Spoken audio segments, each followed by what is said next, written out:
All right, welcome to this week's Xojo webinar.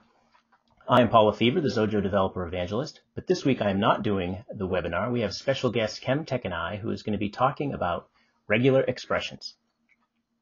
I'm very eager to hear about this because I find regular expressions confusing myself. So Kem, the floor is yours. Thanks, Paul. Welcome, everybody. I am Kem Tekinay. I'm at Technologies Consulting here in New York, and I am here to talk to you about regular expressions, using them in Xojo, a little bit about my app, RegExRx, used for developing and testing regular expressions. And I don't know, obviously, since it's a virtual audience, I don't know what your level of expertise is out there, so I'm going to assume that we're going to start from the beginning. And we'll move on there. If you have any specific questions, send them over. I'll do my best to address them. So what are regular expressions? Well, they are, in fact, a language. They have their own syntax, their own structure. They have conditionals. It's just a very condensed type of language made up of tokens, and we'll address that a little later. It is designed specifically for text processing, nothing else. And it's made up of, it's a language that lets you design a pattern which will be matched against your text, and it's a match, not a find. So a find is something in Xojo like an in string, or INSTR, where you find a particular segment of text within a larger text. This is matching, so it's actually looking for patterns, and the patterns can be very simple or they can be very complex. And regular expressions gives you a lot of flexibility in that area, and I'll try to touch on that a little bit too. A pattern might stretch across paragraphs. It might need to be context sensitive, meaning you're looking for a pattern in your text, but only if it's preceded by or subsequently has other text around it.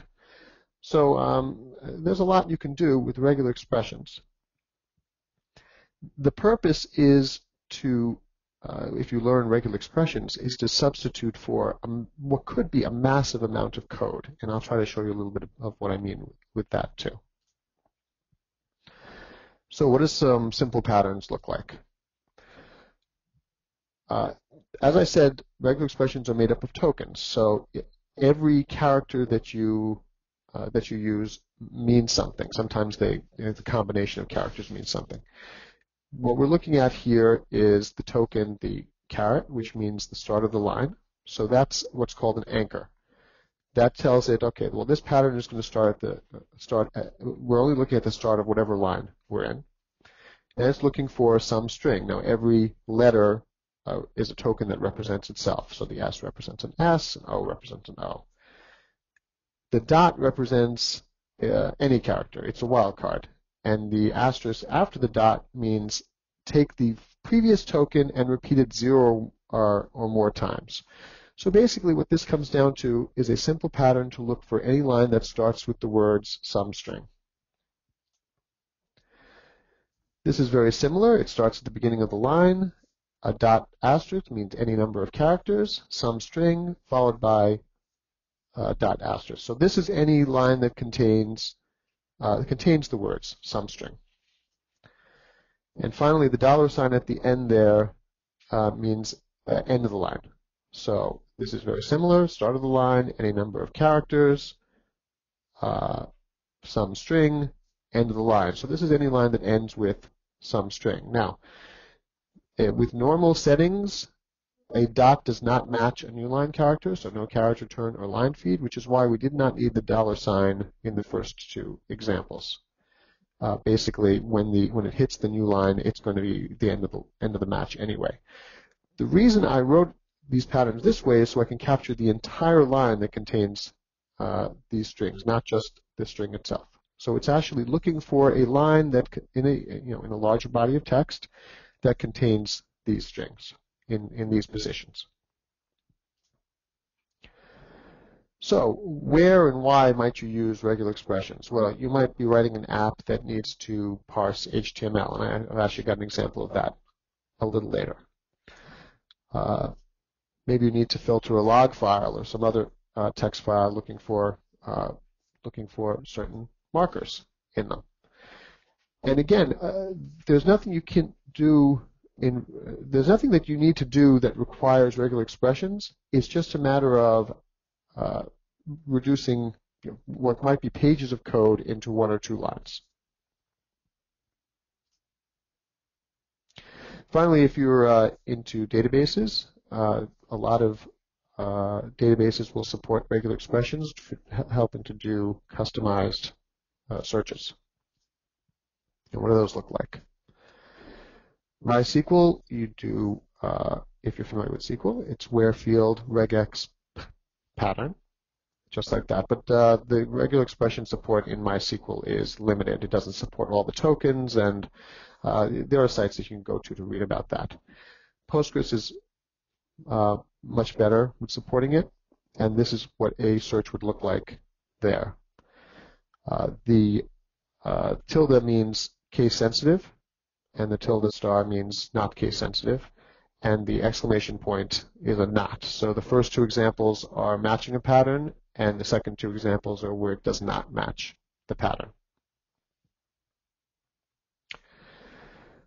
Practically every language supports regular expressions in some form or another, and they look a little different. For example, if you were to use Perl, you might use it something like this.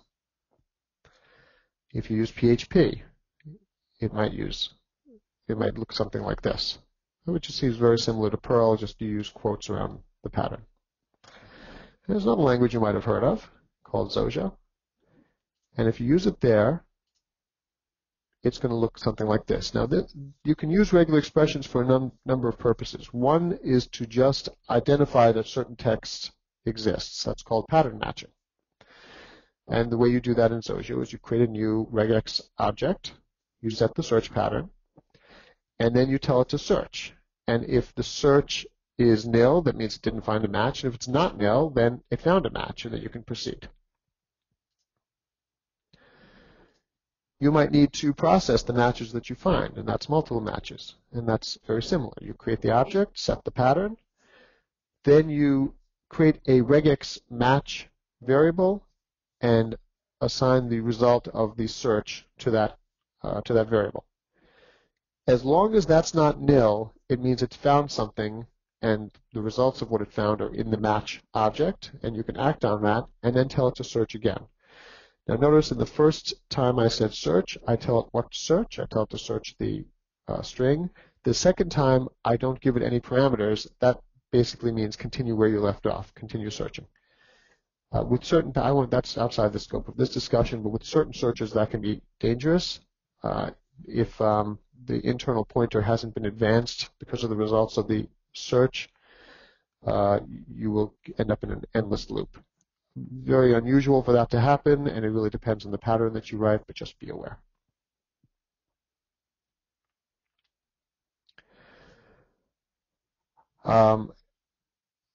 You also, when you create a match, you can create what are called subgroups.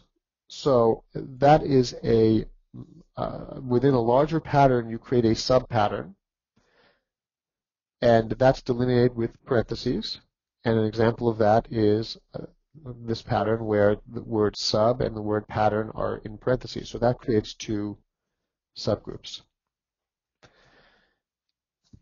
In Xojo, that would look like this. You would create a pattern that creates a subgroup with parentheses.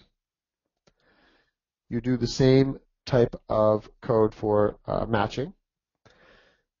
But if there are matches found, then each subgroup will be in a corresponding sub-expression string. And you see that in my pattern, the P is in parentheses, so that's the first and only subgroup. So that would be in, if it matches, it would match a P, and that would be in sub-expression string 1. So I didn't show it here, but sub-expression string 0 is always the entire match. So if there's a match here against the word pattern, then sub-expression 0 would contain the word pattern. Obviously, this is a very simple match, and you wouldn't use a regular expression for something like this. You would just use in-string, but just for illustration purposes.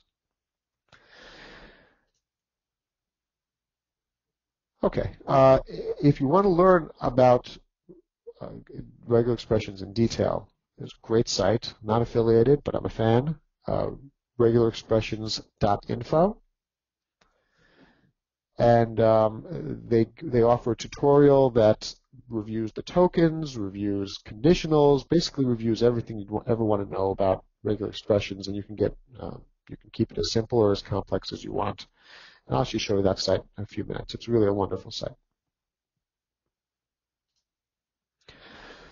Okay, so you've done your research, you decide you need a regular expression, and you want to actually create it for your app. So how do you go about actually creating the pattern?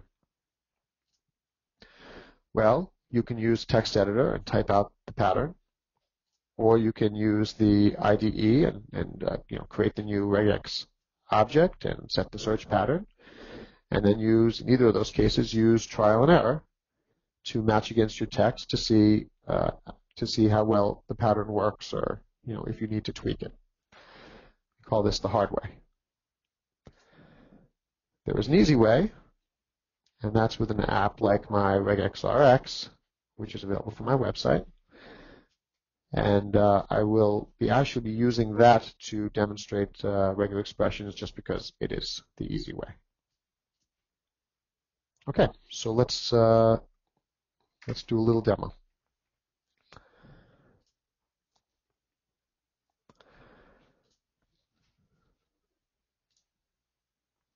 This is the RegExRx window. Just to review a little bit of the parts, there's a search pattern here where you can type your pattern. There's source text here.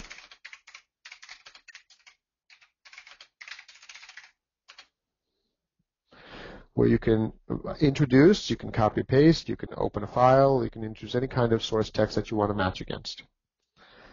Obviously, the more representative your source text is, the better the pattern is that you'll craft. Down here is the match list. So you will, anytime your pattern matches, it will show up down here. And if there are multiple matches, it'll show up in different colors. And if you click on a particular match, it's a little hard to see that, so let's do it this way. If you click on a match, it will actually take you to that section in the text. So what does a pattern look like? Well, right now I just did a pattern to show me 2 T's in the text. That's very simple. Perhaps I want 1 or more T's in the text. That's a plus. That plus means 1 or more, as opposed to a star, which means 0 or more.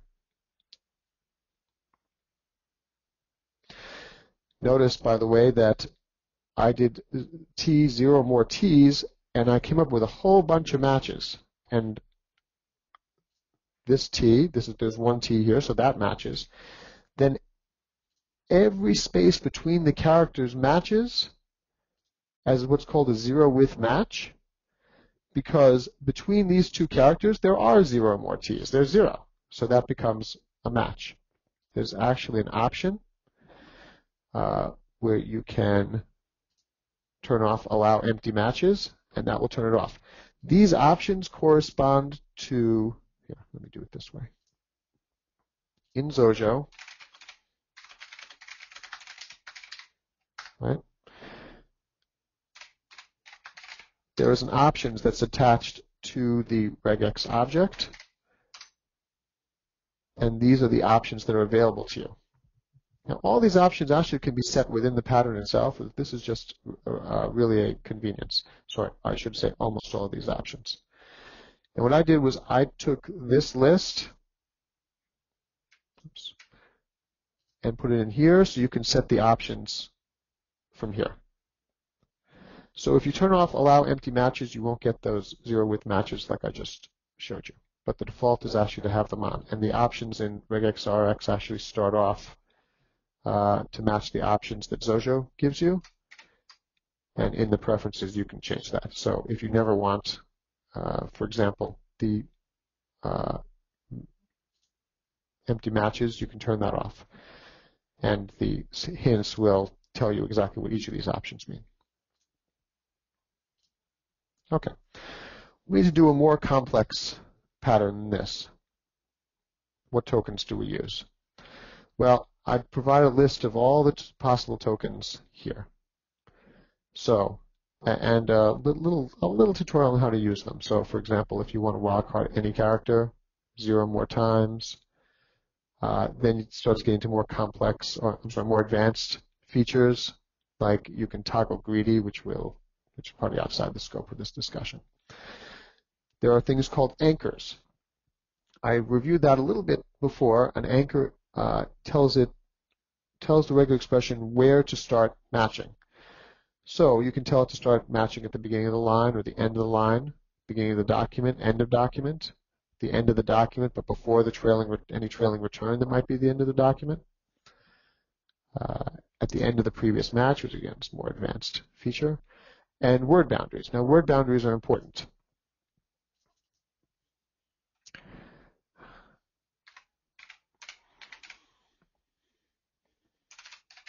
I don't know if I spelled that right. I want to match the word cat. Okay.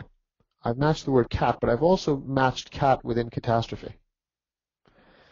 I don't want to do that. I only want to match the word cat, so I use a boundary. That's a word boundary, /B. So now what I've said is, okay, start matching where there's a word boundary and end the match where there's a word boundary. A word boundary can be the end of the document. It can be a punctuation. It can be a space. But it can't be another character. And that's how you can identify an individual word within your larger text. Boundaries are what are called, because they're anchors, they don't actually take up any width. So if I only matched boundaries, I would end up with 0 width matches. Let me take a moment to explain what's going on in the background here. When I type a pattern like cat here, the regular expression engine starts going over my text. It sees that it first has to match a C. So it finds a C. Okay, great. Now it advances an internal pointer to the next character. Is there an A there? Yes. Great. It advances again. Is there a T there? Yes. I'm at the end of my pattern. It has found the match. Now the way my app works, it keeps going from there and finds the next match. Let's take a case like this. I'm looking for cart. Cart doesn't exist here. Does it match the C? Yes. Internal pointer is advanced. Does it match the A? Yes. Internal pointer is advanced. Does it match the R? No. The internal pointer is reversed back to the last point where it can make a match. In this case, it's nowhere, so the internal pointer keeps going. But that internal pointer tells it where to start, where to return the results of the match. Something like a word boundary does not advance the internal pointer. So as it's looking for position, not the actual character. So when it comes here, it says, is there a boundary? Yes. Now let's do this. Is there a boundary? Yes. Is there a C? Yes. Is there an A? Yes. Is there an R? No. It then rewinds and then advances all the way until it finds the next word boundary, which would be here. Hopefully everyone can see that. Not finding a match here, it proceeds here, it finds another word boundary here, and then does the same test again. So these tokens actually advance the internal pointer, and anchors such as /B do not. Hopefully that's clear to everybody. Okay, let me do an example of where you might use this in the real world. I have some sample text off screen here. Phone numbers. So here's an example of text where you want to pick out phone numbers, and it's 4 different styles of phone numbers. So how do we do this? Well, let's take the first style, and we say, okay, well, we want to match something that starts with a parenthesis. Because a parenthesis means something in regular expression as a token, we have to start out with a slash. We escape it. Now we're looking for digits. Okay, well, we found a digit, but we want 3 digits, and braces will allow me to specify. Actually, let me do this the long way. Okay, so now I've told it, look for a parenthesis, look for 3 digits, close the parenthesis. But there's shorthand available for that with the brace, where I can say, okay, I want a digit, and I want a digit repeated 3 times. So that's found that. Now I want to enter a space. Now I'm going to use the longhand for the space because I'm going to show you something a little later. So that's going to make it, that's going to prevent issues later. The longhand for that is /x followed by the Unicode code for what I'm looking for. So /x Unicode code, /x in hexadecimal 20 is the space, so /x20 represents a space. I'm now looking for 3 more digits, followed by the hyphen, followed by 4 more digits. And you can see below that that has matched my first phone number. Well, that's all well and good. And if you know your phone numbers are going to take this, in your text, are going to take this form, then that's it, you're done. But now we have 3 other forms to deal with. How do we match those? Well, I'm going to turn on a little feature in regular expressions gives you called free spacing mode. Free spacing mode is just that. And if you don't want to remember that, you can actually go down here under modes. You see that combination indicates free spacing. And what free spacing means is for whatever else I type after this, ignore any of the white space. So I can separate this out for readability without affecting the matching. Okay? I can also comment something out. So now with free spacing turned on, and now let me give myself a little more space here, I can type the next pattern. I've commented out the first pattern. I can type the next pattern. Okay, so what's the next pattern? Well, the next pattern is hyphens. So that's 3 digits, followed by a hyphen, followed by, oops, sorry about that, another 3 digits, followed by another hyphen, and 4 digits. Well, that matches my second phone number.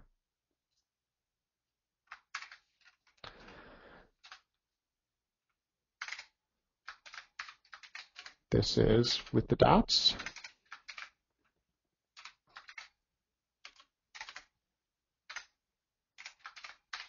Now, this actually matches the last 3. Why? Because the dot actually represents any character. And that would seem to work here, but that would mean that if someone types something like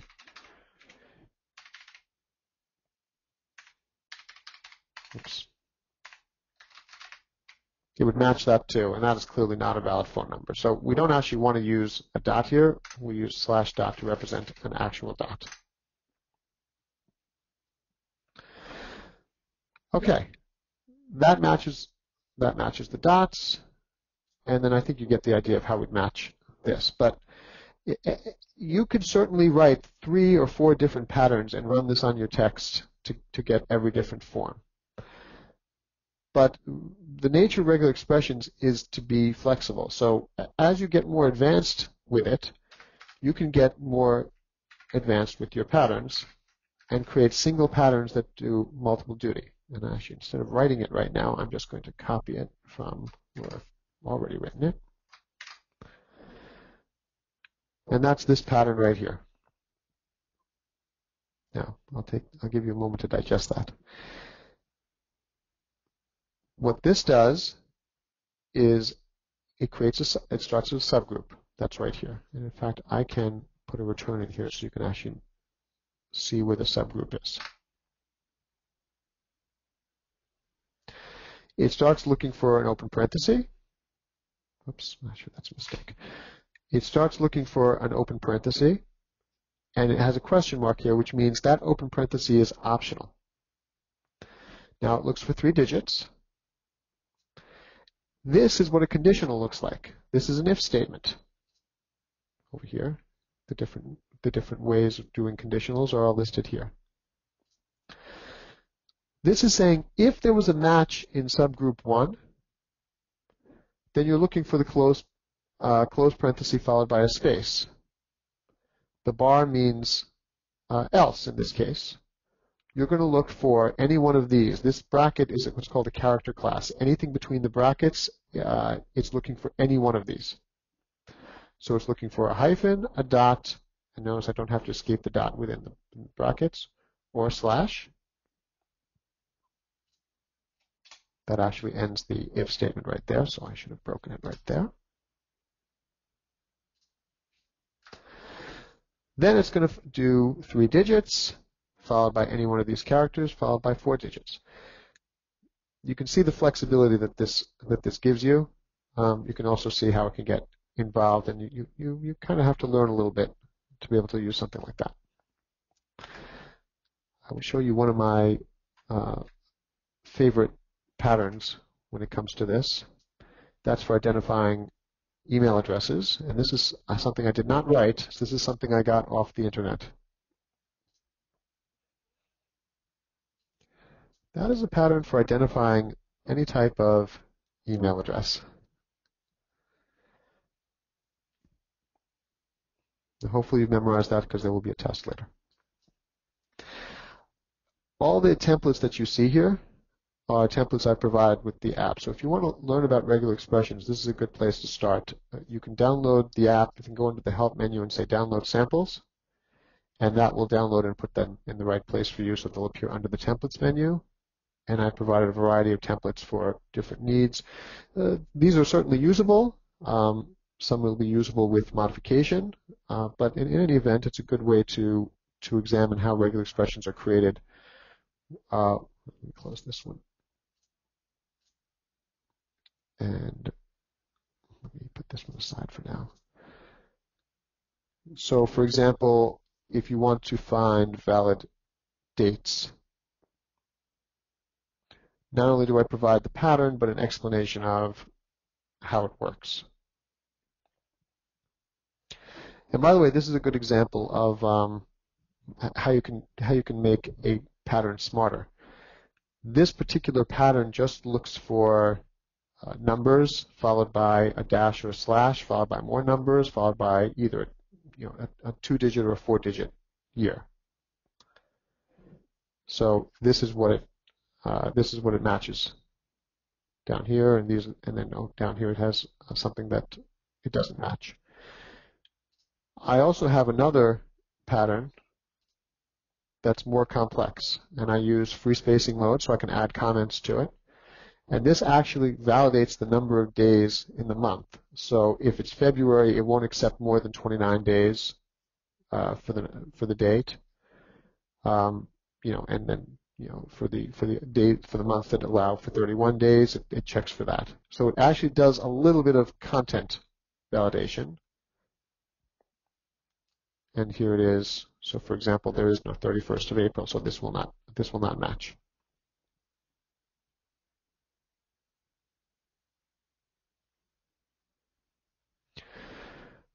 Okay. Paul, we're at the halfway point. Did you want to do your thing? Yeah, Kem, great. This would be a good point to stop for you. Right. I have some polls to run while you're all digesting these great examples that Kem has been showing. And let's see here. First poll is, what type of apps do you create with Xojo?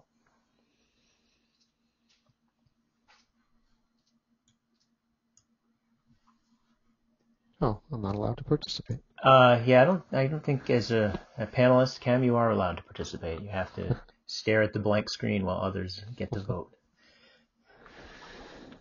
Right, I'll let each one run for maybe 30 seconds or so, and then move on to the next one. Only got a few here. All right, that one looks about done. Next poll question is, do you have a Xojo Pro license?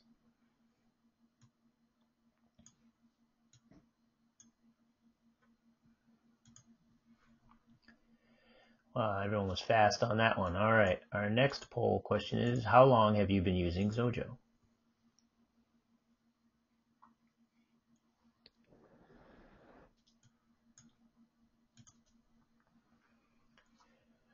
All right, and our last poll question is, how do you use Xojo?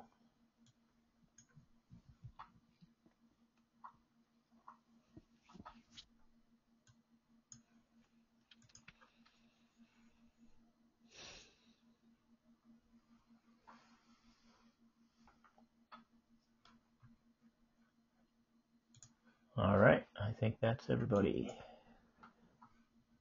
All right, that's all I have for polls, Kem. So keep going. This is great. I'm learning a lot. Yeah. Paul, is there any questions that need to come my way? Let me just check here. I didn't see any earlier. No questions in the queue. Everyone is just Okay. when you showed that email thing, everyone's heads probably exploded. But Yeah, as long as everyone didn't sign off at that point. Okay, so this is a real world example of something you might use. I'm going to take a break for a moment here and say, okay, well, so fine. We have the pattern here. It's a pattern you want to use. You don't want to make any changes. You want to use it in your app. What's the easiest way to do that? Well, under the Edit menu here, I have options to copy the pattern in various languages, including, of course, Xojo. And you can copy just the search pattern, or you can copy the actual code. Either one will copy it intelligently. So, for example, let's use the code, and let's switch to Xojo here. And I will blank this out, and I will simply paste. Now you saw how my pattern was laid out with free spacing mode. It had all the comments in it, and this isn't really important to the pattern itself. It's harmless, but just the same, it's not the meat of the pattern. Still, the engine doesn't care about that. So when it copied it, you see it copied it every single line, basically reproduced exactly the way it was laid out in RegExRx, comments and everything. And the lines were split, at reasonable lengths for you. And then the code is down here. Matches regex match, search source text. Source text obviously is not defined, so presumably you would say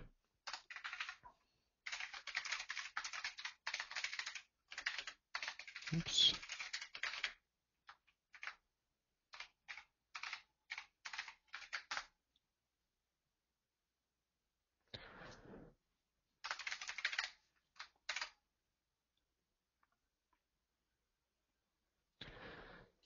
When I run that, I'm just doing this in the debugger, we see match contains an object, so there was a match, and the match is not really set up for the debugger, so really you would have to examine the properties by outputting it to a log or to a text field or something, but at least you can see what it came out with.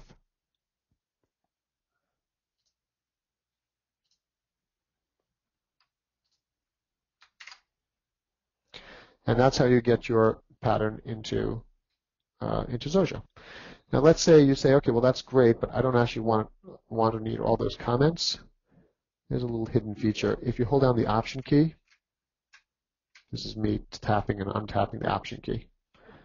Copy patterns without comments. Code native.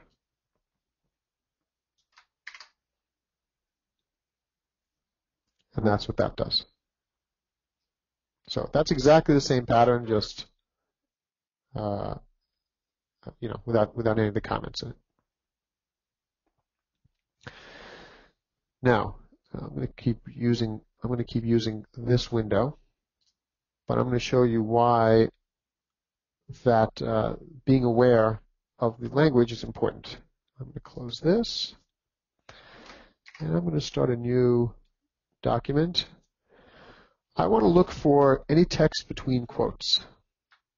So I do quote, and I'll explain this in a moment. Okay.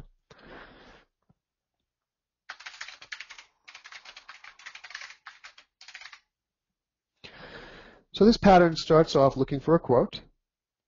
It then starts a subgroup and then uses the character classes. Again, the character classes, anything between braces, it's looking for what's any one of what's between the braces. You see I start off with the caret. That's a not. So what this is saying is look for anything that's not a quote, repeated 0 or more times. That's what that star means. And then we end the group. So basically, it's grouping all the text that's not a quote between that might appear between quotes. Hopefully that made sense. So in our text, it finds the quick brown fox. Okay, great. We want to take that pattern and move it into Xojo. I'm going to say copy pattern as just the search pattern because I already have the code in place. I just need the pattern. And I'm going to go down here and I'm going to paste. Now, you'll notice that it added a little extra to the start of the pattern. These are the options that actually are get set in code. These are modes that correspond to the options here. So, for example, -i or I or -i means case sensitive or insensitive. So it puts that into the pattern for you to basically make the pattern portable. And then it does exactly what you'd hope it would do, which is it doubles up the quotes for you, because that's how Xojo understands a quote within a string.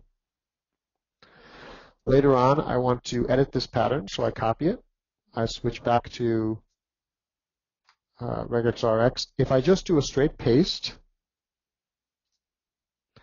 it's going to paste it in with the doubled up quotes and the trailing and the leading and trailing quotes, which is useless to us. Instead, I'm going to say paste pattern from Xojo. That will strip the quotes and it will undouble up the quotes. And I've designed all these languages to be that way. So it will be it's language intelligent. So if you need to do your plugin in Objective-C, you can do the same thing here. And that way you can go back and forth with your pattern. So you can create your pattern, you can put it in, you say, oh, I need to tweak this. You can paste it back in, make changes, and then come back again. Okay, that's that. Let me hide this. And this was our date example, which I think you understand. Okay, some other useful patterns that you might need in the real world. A lot of them appear under the text processing. Hard wrapping paragraphs, that's one of my favorites. Now, I didn't actually review the replace in here, but RegExRx has a replace mode where you can put in a replacement pattern for whatever it finds. It will do pretty much what you expect. Let me start a new document so you can see that. So if I want to take A and replace it with B in my text of all A's, it shows you the replaced text down here. It also does, as you click on a match, it links the source text to the replaced text so that, I'm not going to show this to you, but if you have a very long source text and it found a match in the middle of it, if you click on that match, it will scroll both the source text and the replaced text so they both come into view, so you don't get lost among the text. Just as with the search patterns, the different replacement patterns are outlined here. Now, a word about this. RegExRx, like Xojo, uses for its regular expression engine PCRE, which is an open library that processes regular expressions. It stands for Perl compatible regular expressions. So it's a library that basically purports to process regular expressions the way Perl does it. It actually adds a little bit more than what Perl does, but that's a different story. Replace is not part of the regular expression standard, which means these tokens that I have here, I've matched to Xojo. So they will work in Xojo. They won't work in all languages. Not every language will understand these tokens, and it's up to you to replace these tokens with any tokens that the language does understand. So, for example, the $, if you have a characters very simply. So if you want to do B $1, what that says is take, it matches AA, replace that with B, and then whatever it found in subgroup 1, which is the second A, of course. So you come up with BA, BA. That $ is not understood by all the languages. A lot of them will use a backslash, which Xojo also understands, but which could mean something else. So to be on the safe side, Xojo introduces the $ token, which is very handy. It's very clear, but be aware that if you go to other languages, it's not necessarily going to recognize that. Okay. So this is a very simple pattern to hard wrap a long paragraph. And what I've done here is I've done it the way an email app might do it. So it prefixes each line with the greater than sign. If I remove that greater than sign, all it's done is hard wrap the long paragraphs. And it will break the paragraph even if there are no spaces. It will try to break it on a space or a punctuation, but if there are no spaces or punctuations to break it on, for example, in this, you see this is just a straight text. It will break it at whatever this number is. And this, I've set this to 35 characters. So it'll break it at 35 characters. And the explanation of how to use this is in here also. So that's a handy one. Now think about what the code, I don't have it handy, but think about what the code might look like in Xojo to hard wrap a paragraph. You basically have to go through it character by character, find the spaces, count the letters, backtrack, and break it yourself manually. That pattern does all that for you. Another handy pattern is to remove duplicate lines.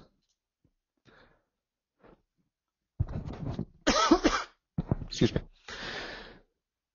Again, a very simple pattern, I can go through this one, that searches the text for, starting at the beginning of the line, it searches for anything that is not a carriage return or a new line until it gets to a carriage return or new line. This is a shorthand for any end of line. So this will recognize carriage return, new line, or Windows end of line.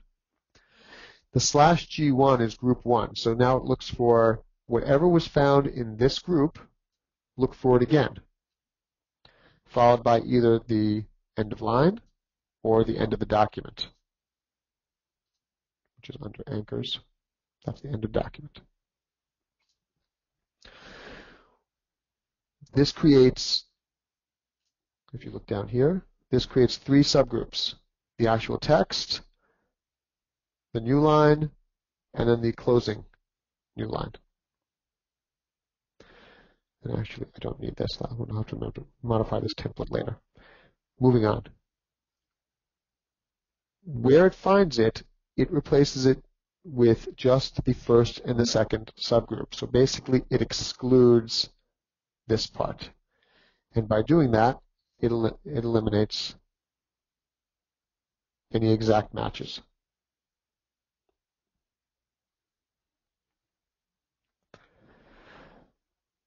Now the code for this in Xojo isn't that particularly hard. You'd split the paragraph by the end of line character and then move down the array, and if the array element matches the one before it, then you can remove that element from the array. Actually, you'd probably have to move backwards in the array to prevent errors. That's not particularly difficult, but still, the pattern is here. It's, if you can read record expressions, it's pretty easy to read and understand, and it's reusable. Okay, getting close to the end of my time, so I'm going to show you a real-world example that I had to do once upon a time. Let me just call up the page that I need here. Okay, I don't need you anymore.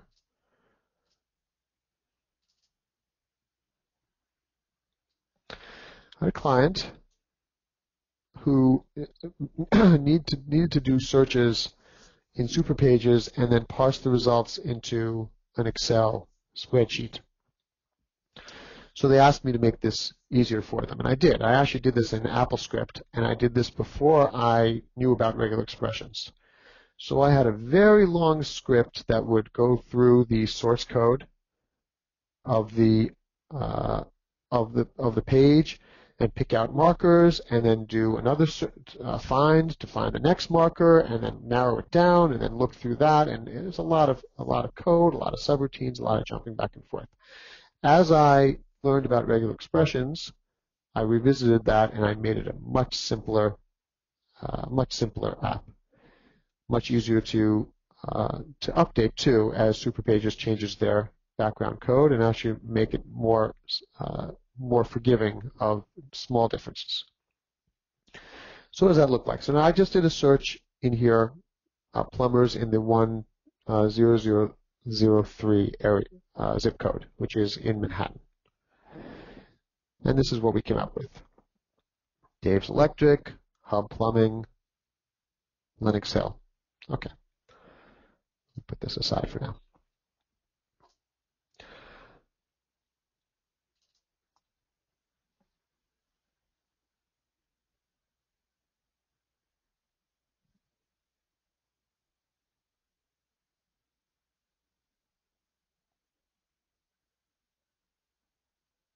It's always a little embarrassing when you double click on something and nothing happens.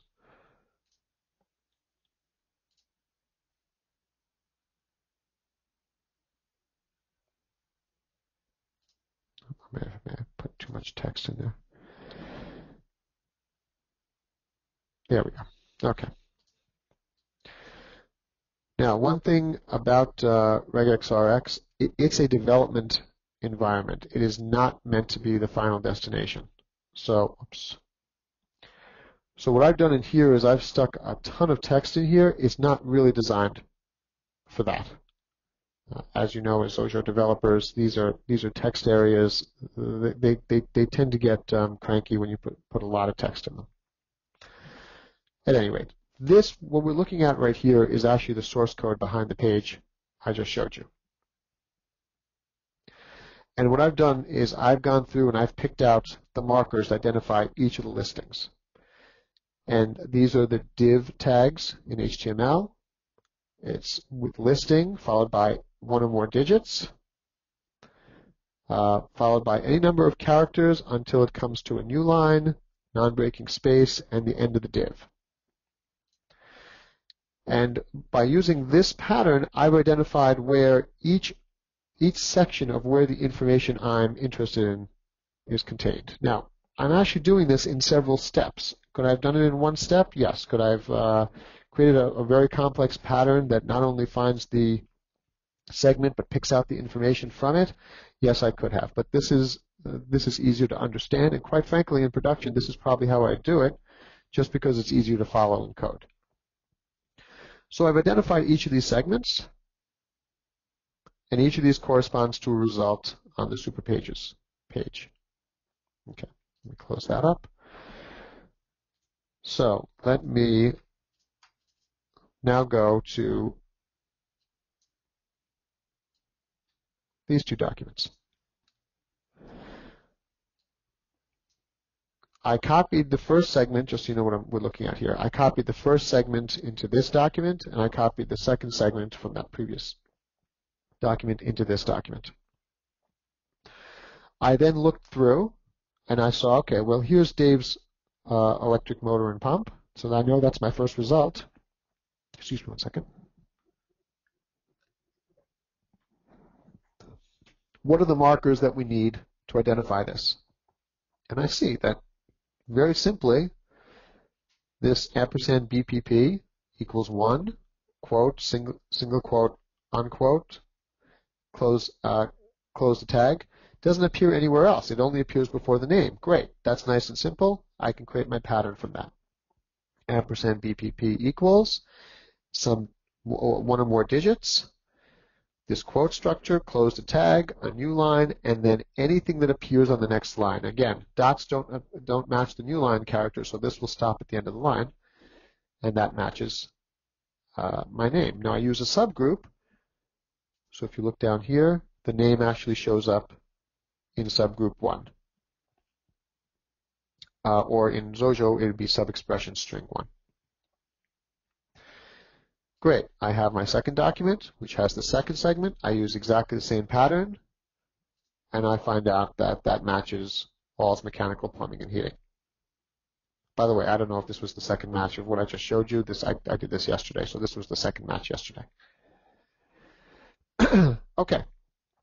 Great. I can now pick out the name. So this is the second part of my code. So now I have code that processes the HTML source to pick out the segments. I can now process each segment in turn to first pick out the name using this pattern. And let me close these. And now I want to pick out from the same segments, I want to pick out the addresses.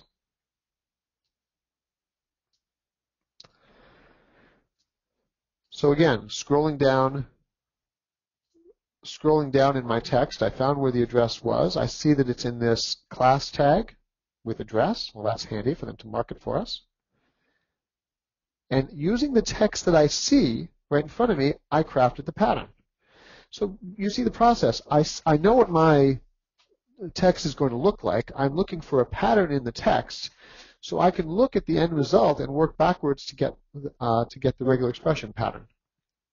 In this case, I'm looking for this p tag, class equals address, and then very simply, I'm looking for anything that's not the closing greater than sign until I get to the greater than sign and a new line. Then I create my first subgroup, which appears before the break. So when we analyze these, that's this. Okay, well, this is the first part of the address. Then we have this break tag, followed by a new line.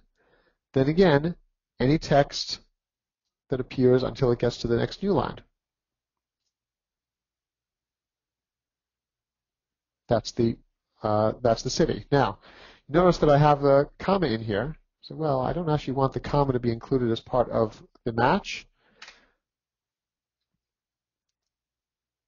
No longer part of the match. It's matching it separately, so it's actually looking for a comma before the new line.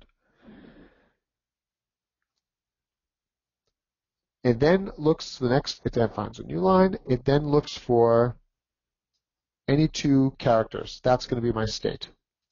That's right here. Followed by the zip code marker. Now that's right here. Let's click out of this. So I see in my text that the zip value is in here, and I see there's a bunch of stuff before it. So I see that it's span class zip val, a bunch of stuff until I get to the end of that tag, and then I look for one or more digits, and that's my final subgroup. So in this one pattern, I've matched the address, the city, the state, and the zip code. In the Xojo code, I would pick this out as subexpression string 1, subexpression string 2, subexpression string 3, subexpression string 4. And when I use the same pattern against my second segment, I see that it matches also,